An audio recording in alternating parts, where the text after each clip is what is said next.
میں بات کر رہے ہیں کہ اوورسیز پاکستانیوں کے لیے کیا خوشخبری ہے.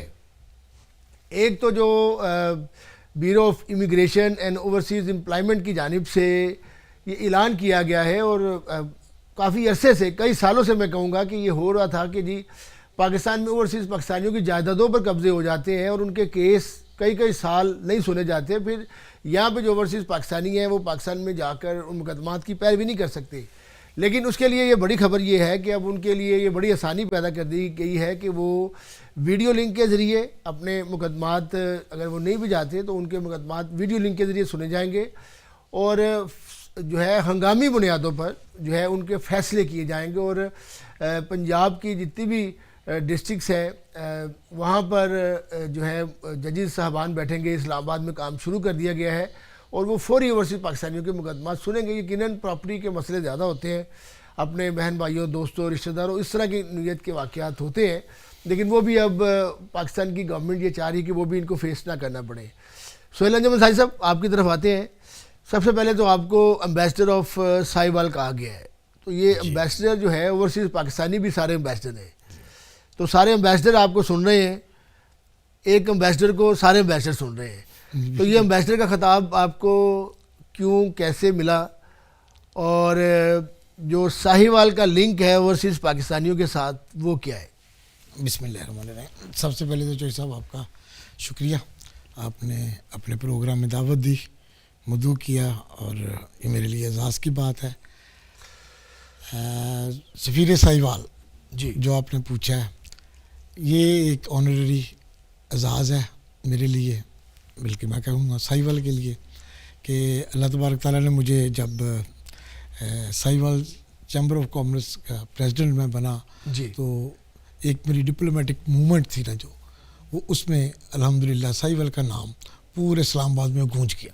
اچھا. اور امبیسڈر ساہیوال کا وزٹ شروع ہو گیا، کیونکہ ہمارے پاس کوئی ایسی ساہیوال میں اتنی بڑی کوئی ایسی انٹرنیشنل لیول کی انڈسٹری نہیں تھی کہ جس کے لیے ہم اپنے ایک ڈپلومیٹس کو، ایک امبیسڈرز کو موومنٹ کروائیں. تو میرے پاس ضلع ساہیوال میں الحمدللہ ہمارے پاس ہڑپا ایک اولڈ سویلائزیشن ہے. تو میں سمجھتا تھا کہ میں اپنے ملک کی یہ شراکت، میرے شہر کی جو شراکت ہے، یہ ورلڈ وائڈ پہنچے. تو میری آواز پر الحمدللہ جو جتنے بھی امبیسڈرز آئے، تو پھر وہ ایک سلسلہ آج تک چل رہا ہے الحمدللہ. تو میاں ادریس صاحب تھے اس وقت ہمارے president federation chamber of commerce کے، اللہ تعالیٰ جنرل نصیب کرے. ایس ایم منیر صاحب تھے، سی او ٹی ڈیپ، اینڈ سارک کے چیئرمین تھے ملک افتخار صاحب. یہ ہمارے گروپ لیڈرز تھے. تو یہ جب ساہیوال آئے میری دعوت پر سارک، تو انہوں نے پھر کہا کہ سہیل انجم آپ نے بہت اچھے کام کیے ہیں سارے، اور ایک ساہیوال کا نام جو کبھی اسلام آباد میں بھی کسی نے لیا تھا، اب پوری امبیسیز میں ساہیوال ہو رہا ہے، تو ہم آپ کو امبیسڈر آف ساہیوال کا خطاب دیتے ہیں. تو پھر ادھر مجھے گولڈ میڈل اور اعزاز دیا گیا. اچھا. میرے بڑے بھائی مرحوم اللہ تعالیٰ جنت نصیب کرے ملک ندیم کامران صاحب، جو اس وقت منسٹر سے پنجاب کے، اور یہ ساہیوال کے لیے ہمارے لیے بڑے، یہ تھوڑی دیر پہلے ان کا انتقال ہوا، ابھی تک ہمارے زخم تازہ ہیں، اللہ تعالیٰ نے جنت نصیب کرے. انہوں نے اس اعزاز کو اس خطاب میں کہا کہ یہ میرے لیے بھی اعزاز ہے کہ میرا چھوٹا بھائی جو مطلب میرا گروپ، ہمارا گروپ تھا، تو انہوں نے پھر گورنر ہاؤس میں بہت اچھا رجوانہ صاحب تھے اس وقت گورنر، ایک ارینجمنٹ کیا، اور ادھر بھی گولڈ میڈل اور اسی طرح ایک آنرری سرٹیفکیٹ گورنر صاحب سے ایشو کرایا. دین اس کے بعد صدر ممنون حسین صاحب، اللہ ان کو بھی جنت نصیب کرے. تو باتیں یاد رہ جاتی ہیں، بندے چلے جاتے ہیں. پھر ایک فنکشن ادھر ہوا. تو یہ ایک آنرری سفیر ساہیوال کا جو میں سمجھا میرے لیے بہت بڑا اعزاز ہے، جس کو میں لے کر ایک اپنے اوورسیز پاکستانی یا ورلڈ جہاں بھی میں جاتا ہوں پوری دنیا میں تو میں اپنے ساہیوال کی جو بھی شراکت ہے، جو بھی ہمارے ساہیوال کے لیجنڈز ہیں، ہمارے ساہیوال میں ماشاءاللہ الحمدللہ مشتاق احمد کرکٹر، سلیم لائی، ظہور لائی، یہ تینوں بھائی، منظور لائی صاحب، تو یہ ہماری شراکت بنے. کاروبار کی بات کرتے ہیں، پھر اوریجنل ساہیوال لنک موجود ہے. چودھری ساہیوالی صاحب کا آپ نے ذکر کیا کہ وہ چیئرمین رہے ہیں. تو ینگ، وہ تو اب دیکھیں ایک جنریشن چلتا رہے، لیکن ینگ جنریشن جو میں نے دیکھا ہے کافی گیپ ہے.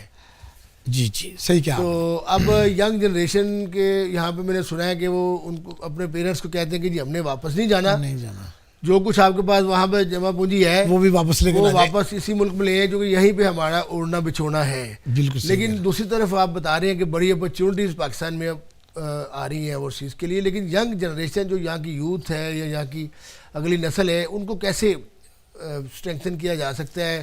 سفارت خانے کیا رول پلے کر سکتے ہیں؟ ہائی کمیشن کیا کر سکتا ہے؟ پاکستان کی ٹریڈ منسٹری یا دیگر جو اس طرح کے. دیکھیے میں اب پھر دوبارہ پھر پاکستان کی بات ہو جائے گی. وائی یہ والی ہماری جو نیو جنریشن ہے جو یورپ میں بیٹھی ہے یا یو کے میں امریکہ میں, وہ پاکستان کیوں آئے؟ آپ کو پتہ ہے کہ یہ والی جتنی بھی جنریشن ہے یہ ٹورسٹ بہت زیادہ ہے. یہ انہوں نے اپنی ہالیڈیز کو ضائع نہیں کرنا. ہمارے پاس اپرچونٹی ہے کہ ہم اپنا ہمارے ملک کا شمالی علاقہ جات پوری ورلڈ میں نہیں ہے, ہمیں ٹورسٹ کو ادھر قائل کرنا ہے. اس میں ہمارے بچے بھی آئیں تو دیگر ادر جو ہے ہمارا گورا ہے وہ بھی آئے چونکہ ادھر ہم نے ایک ماحول پیدا کرنا ہے. میں پاکستانیوں کو جو ادھر ہمارے اوورسیز ہیں ان کو یہ ریکویسٹ کروں گا کہ یہ بیسٹ اپرچونٹی ہے پاکستان کی سیاحت میں, آپ انویسٹمنٹ کریں. ابھی مارگلا میں آپ کو پتہ ہے وہ سارا پلان بن رہا ہے. اس کے علاوہ دیکھیں آپ کے پاس چترال ہے, آپ ہنزا ویلی چلے جائیں, K2, مطلب پاکستان کے جو الحمدللہ اللہ نے جو خطہ دیا ہے دنیا میں وہ کہیں بھی نہیں ہے.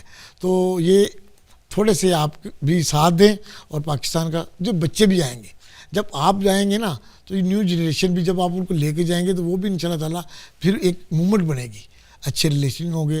ساری بات ہے آپ بیٹھے ہیں ادھر, بہت بڑا ایک ہمارا رول ادا کر رہا ہے ایک اوورسیز پاکستانی معیشت چل رہی ہے ہمارا مطلب ایک سرمایہ ہے اوورسیز پاکستان میں. پاکستانی یقیناً فیملی کے ساتھ بچوں کے ساتھ جب ایئرپورٹ سے اس کا سفر شروع ہوتا ہے جی تو کیا آپ سمجھتے ہیں کہ ایئرپورٹ میں جو آتے ہیں آلریڈی وہاں پر OPF کا کاؤنٹر موجود ہے؟ جی ایسا ہی ہے. امیگریشن جو ہے گورنمنٹ فیسیلیٹیٹ کر رہی ہے آپ کو.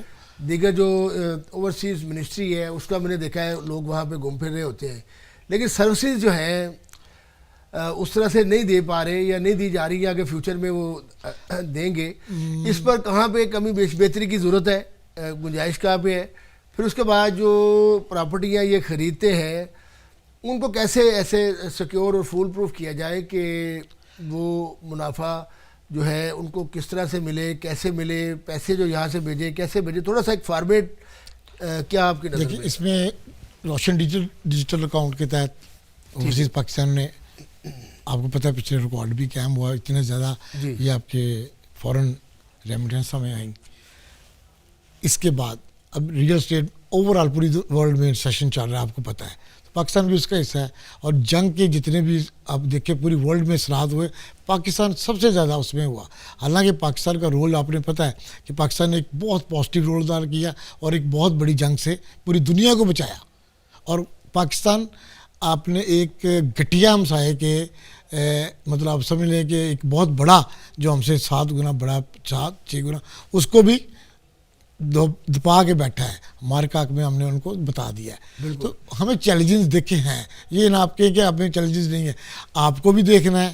گورنمنٹ نے تمام IMF کے چنگل میں بھی ابھی تک پھنسے ہوئے ہیں, لیکن ہم نکل سکتے ہیں آپ کے سب دوستوں کے تعاون سے. اوورسیز پاکستان اگر پاکستان کے لیے تھوڑی سی کوشش کرے, گورنمنٹ ان کو فیسیلیٹیٹ کرے, جس طرح آپ نے کہا کہ ریئل سیکٹر میں, اب ریئل سیکٹر میں آئیڈیل ٹائم ہے آپ کا, دس از آئیڈیل ٹائم آپ آ کے ریئل سیکٹر میں, کیونکہ پراپرٹی آپ کی ڈاؤن ہو چکی ہے.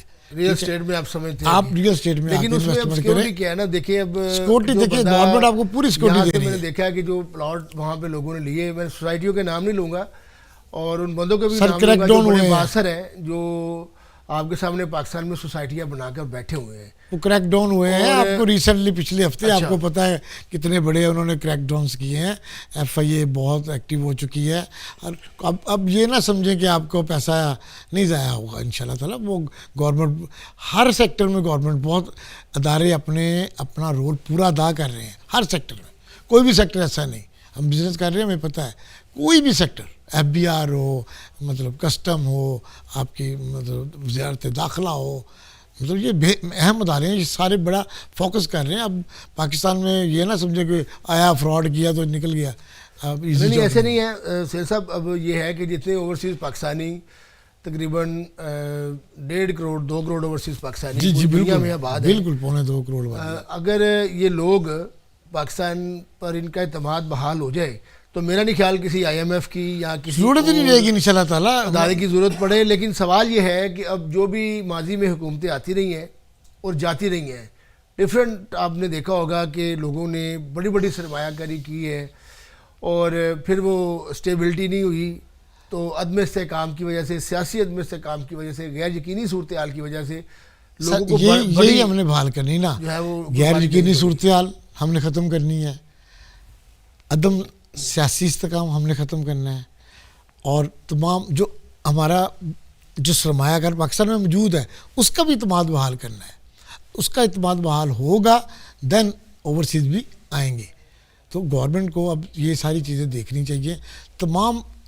تمام جتنا بھی اس وقت سرکمسٹانسز چل رہے ہیں نا، ان کو مد نظر رکھتے ہوئے فرینڈلی بزنس پلان دینا ہوگا تاکہ ہمارا لوکل سرمایہ کار ایک تو وہ اپنے آپ کو محفوظ سمجھے، اور اس کی بنا پر آپ کا جو میں نے قائل کرنا نا، ادھر میں نے آپ کو کہنا یار آپ آئے میرے ساتھ، یہ دیکھیں یہ پروجیکٹ ہے، یہ پروجیکٹ ہے.